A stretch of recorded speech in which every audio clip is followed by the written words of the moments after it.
আরজিকরের চিকিৎসক খুনে ক্ষোভে ফেটে পড়েছেন সেলিব্রিটিরাও। আরজিকর কাণ্ডে পরিচালক কৌশিক গঙ্গোপাধ্যায় বলেছেন, যা ঘটনা ঘটেছে তা ভোলার নয়। নির্যাতিতার বিচারের জন্য জুনিয়র চিকিৎসকেরা যে আন্দোলন করছেন তার পাশে তিনি রয়েছেন। মেডিকেলের যারা ছাত্ররা আছেন, আমরা প্রত্যেকে বোধ এখানে যারা আছি তারাও তাদের পাশে রয়েছি।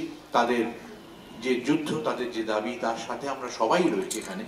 খুব কঠিন সময়ের মধ্যে দিয়ে যাচ্ছেন বলে আরজিকরের ঘটনায় দুঃখ প্রকাশ করেছেন সঙ্গীত শিল্পী ইমন চক্রবর্তী। তিনি বলেছেন, এই মন খারাপগুলো যেন আর দেখতে না হয়, সবাই যাতে নির্ভয়ে চলতে পারে তা সুনিশ্চিত করতে হবে। কয়েকদিন ধরে মনটা একদম ভালো নেই, খুব মন খারাপের মধ্যে দিয়ে যাচ্ছি। খুবই একটা কঠিন সময়ের মধ্যে দিয়ে আমরা প্রত্যেকে যাচ্ছি। সবার কাছে একটাই অনুরোধ, যে সবার উপরে যাতে মানুষ সত্য হয়ে থাকতে পারে, নারী পুরুষ নির্বিশেষে সাবধানে শান্তিতে ভালো করে যাতে রাস্তাঘাটে চলতে পারে, সাহস নিয়ে চলতে পারে, নির্ভয় যাতে চলতে পারে। অভিনেতা দেবদূত ঘোষ বলেছেন, ডাক্তাররাই তো মানুষের কাছে ঈশ্বর, তাই এমন জঘন্য অপরাধের যাতে সঠিক বিচার হয় সেটাই চান তিনি।